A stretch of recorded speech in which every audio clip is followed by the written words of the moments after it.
Magandang umaga mga kalola. Ayan. Mag-aayos tayo ng mukha. Huwag natin hayaan na tayo ay hindi maging maayos kapag tayo ay lumalabas. Kung saan man tayo pupunta, kailangan kahit senior na tayo, lumabas tayo, maayos pa rin. Yung mga lola dyan, yan. Mga lola na maalis na lang ng bahay na minsan kahit may manuklay, wala na. Ayusin na lang natin ang sarili natin para sa atin, di ba? Ngayon ako ay pupunta sa school para magturo ng religion sa mga bata. Ayos-ayos ng konti. Pero hindi naman ako naglalagay ng kung ano-anong make-up sa mukha ko. Ayan. Ito ay panangga sa init para hindi tumanda agad yung mukha, para hindi mangulubot.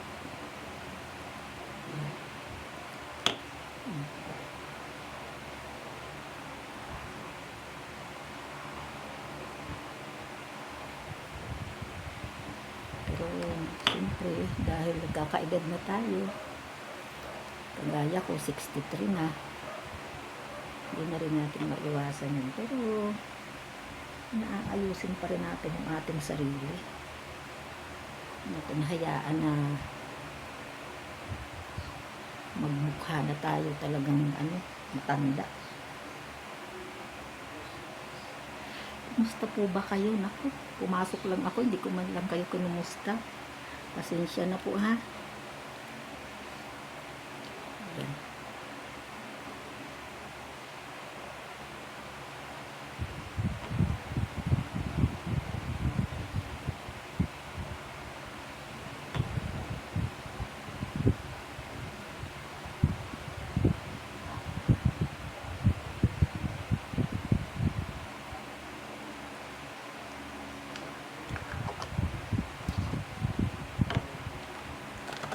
Ayan, ang kasunod. Ganun pa rin. Kaya lang ito parang make-up. Kasi may kulay siya. Pero ito ay panangga pa rin sa init.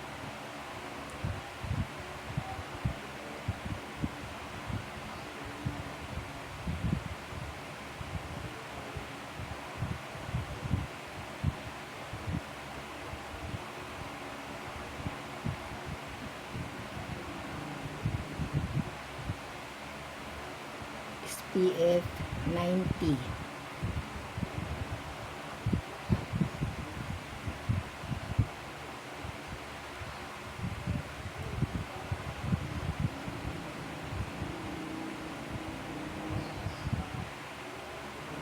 Lagyan natin hanggang leeg para pantay-pantay. Kasi minsan maputi lang yung mukha, yung leeg maitim.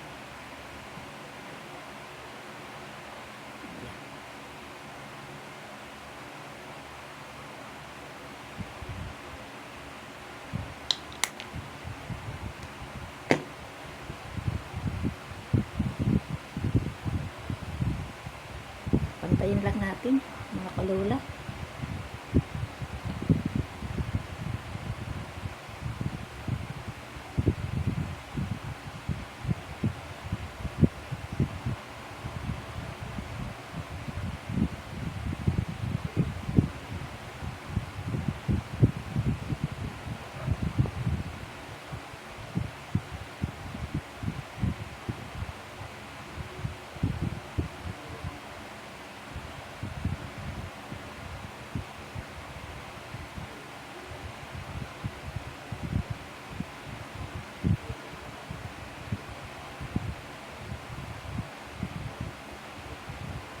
pantay na. Susunod, maglagay tayo sa ating mata.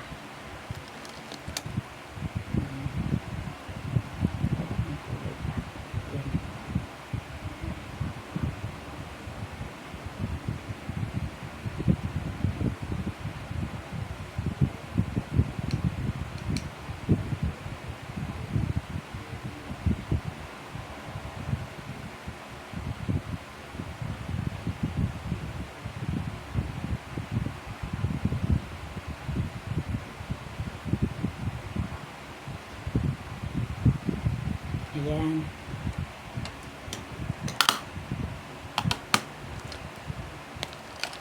Pwede rin maglagay dito, kaya lang ayaw ko maglagay ngayon kasi mainit.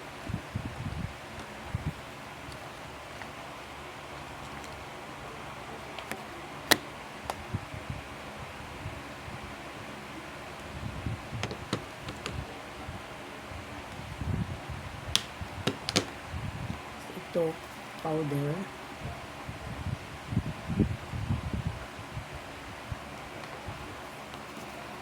Ito ginagamit ko. Pero mayroon din naman akong compact. Kaya lang, mas gusto ko yung powder.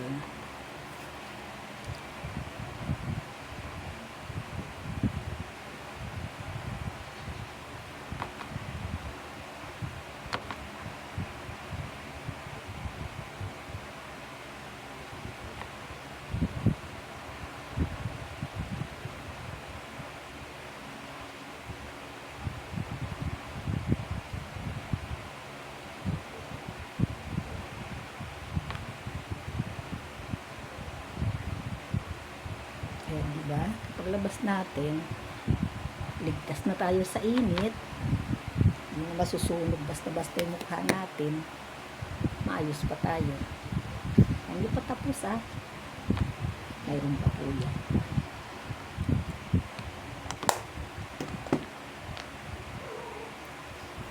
Ayan. Lagay tayo ng lipstick.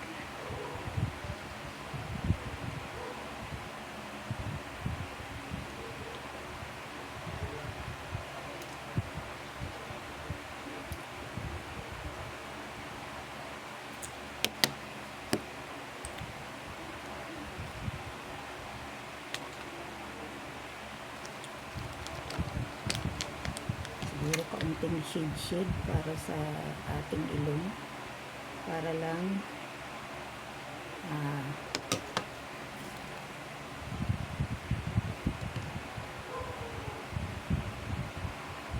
matangos-tangos tingnan.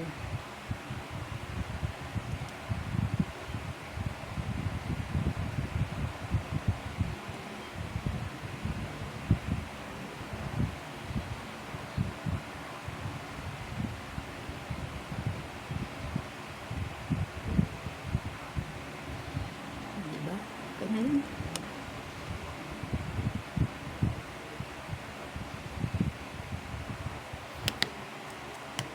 Parang wala naman nangyari. Ganun pa rin. So, pasahan ko muna ito Wait lang.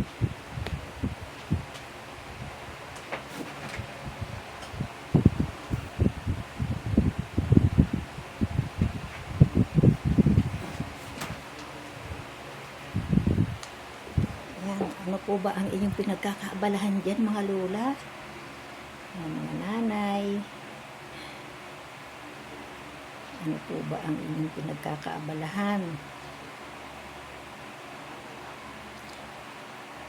Hanggang yung oras ba tulog pa rin kayo?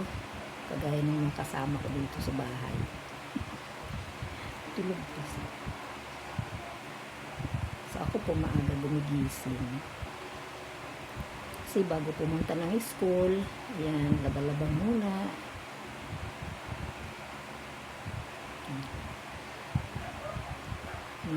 Nilalagyan ko lang ng sinashare ko lang itong aking pangkilay. Kailangan ko po magkilay kasi kita nyo naman hindi pantay ang kilay ko. Kaya Pag ako'y walang kilay, naku, kung pangit ako kung may kilay, mas pangit kung walang kilay, diba? So, makakaroon na ng maayos-ayos na konti. Kunting ayos-ayos. So, yung pagpapaganda naman natin, di naman para sa iba. Para dito sa ating sarili, kasi nagiging confident tayo. Ganun din po ba kayo? Kasi ako po, pag maayos na ang kilay ko, confident na po ako. Pero pag ako po ay papalabasin ninyo ng walang kilay, naku, bahala kayo dyan. Hindi ko kayo iintindihin. Ayan.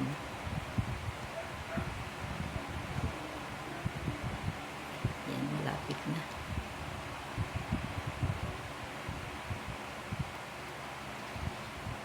Malapit na itong maging maayos.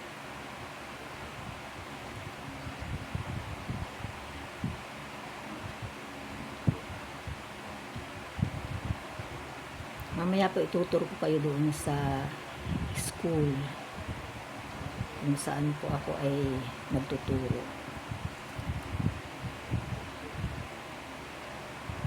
Pero hindi ko siguro mapupuntahan lahat. Kasi lalo ng mga bata.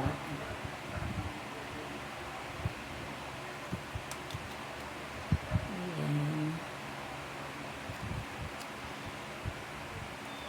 Malawak po kasi ang high school dito sa amin. Nasa magkikilay po ako ha. Diyan lang po kayo. Pagmasdan nyo lang muna ako.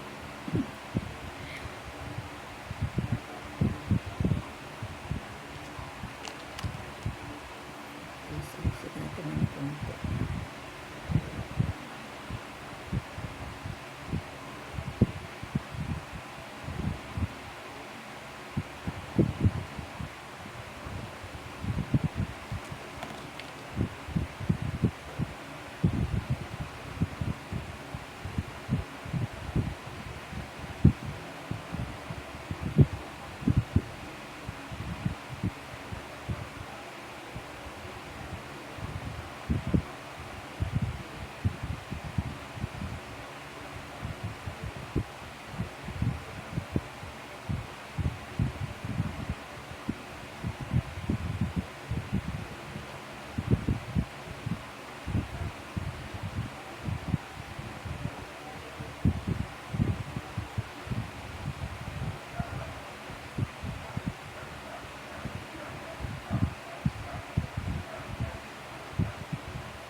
Yan, ganyan lang po.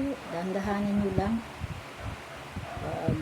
Kayo ay may edad na tapos hindi kayo sanay magkilay, wala na kayo ng kilay. Subukan nyo po. Mura lang naman itong pencil. Kahit 20 pesos lang po.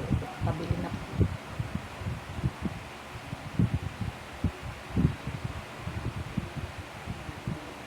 Yung mga gamit ng inyong anak, pinaglumaan nyo, wala na lang kung wala kayong pambili.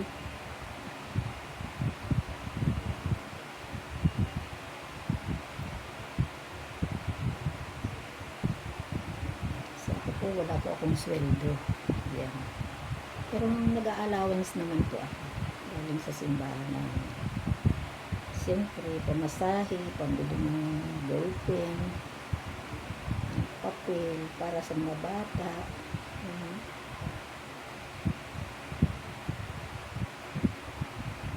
Tutulong din naman sa pagkain ko minsan.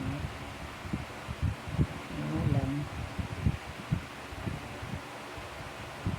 Dahil kunti lang siya. Kulang talaga. Okay na po yun. Mahalaga meron. Kita na po ba ninyo yung kilay ko? Meron na kami ako. Kalahati pa lang. Pero hindi pa tapos.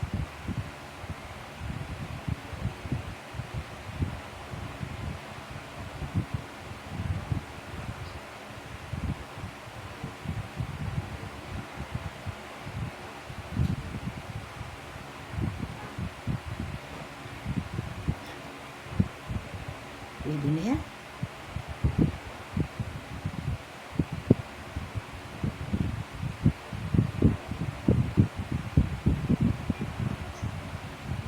Yun lang.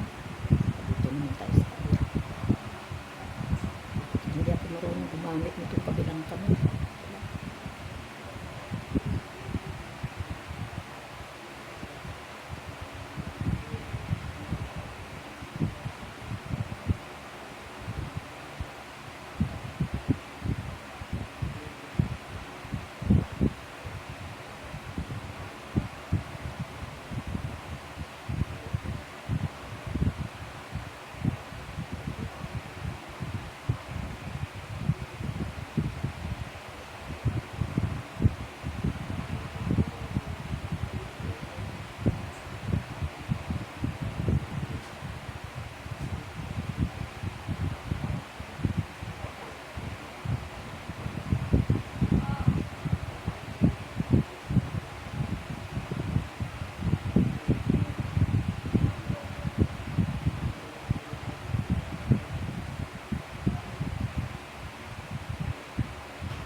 Tansyahin lang po natin. Tapos pag may mga sobra-sobra, alisin na lang natin.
Pantay na po ba?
Ito na po.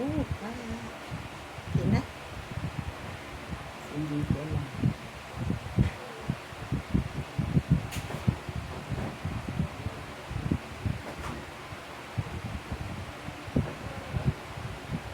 Parang makapal na kabila.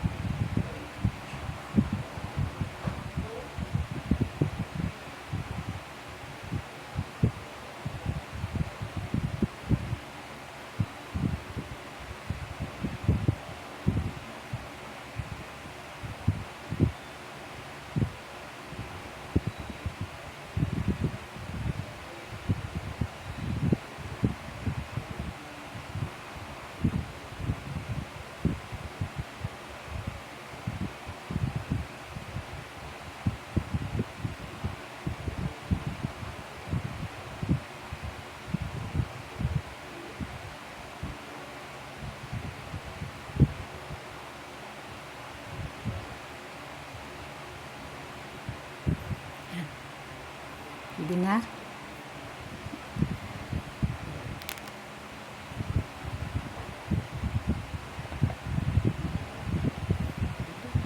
Ayos tayo ng kurito. Wala na akong buhok.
Hindi pa ako nakakabihis. Mainit kasi. Ayos-ayos muna tayo. Hindi ba nag-transform? Konti lang. Mas okay na kaysa kanina, diba?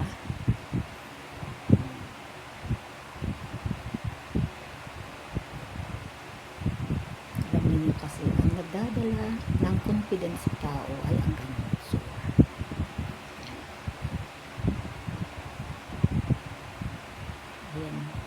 Hindi ako lumalabas ng bahay kapag ako ay hindi nakakapag-ayos.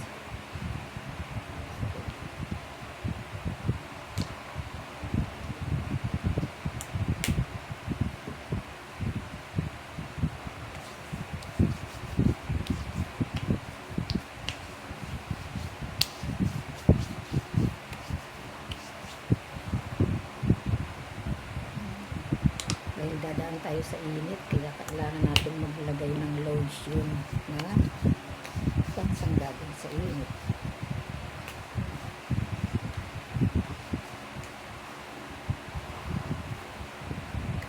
Sabi ng iba, maarte daw ako. Okay, yun. Tuturo naman.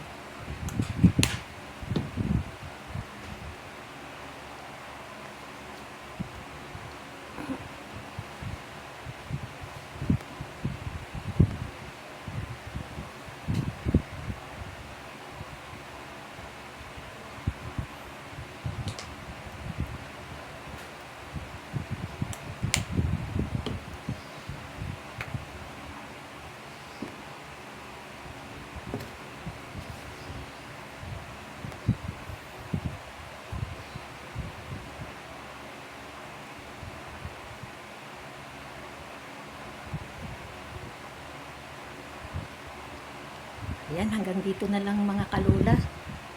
Ang aking transformation. Diba? Oo, nag-transform. Sige, gawin nyo para katulad ko, maging confident din kayo sa inyong sarili. Diba? Hindi naman mahal magpaganda. Kailangan lang pipili ka ng mga hindi sa iyong balat. Pero ako, ang ginagamit ko lang naman ay panglagay sa mata, sa labi, sa kilay, tapos yung powder sa mukha, walang mga SPF para hindi masira ang mukha natin. Kahit na lalo na mainit, di ba? Yan. So, minsan kahit sa gabi nilalagay ko yun. Kasi para na rin naman siyang makeup eh. Maraming salamat sa inyo at ayan ang pabaon. Parati tayong humingi ng gabay sa ating Panginoon. Bye-bye.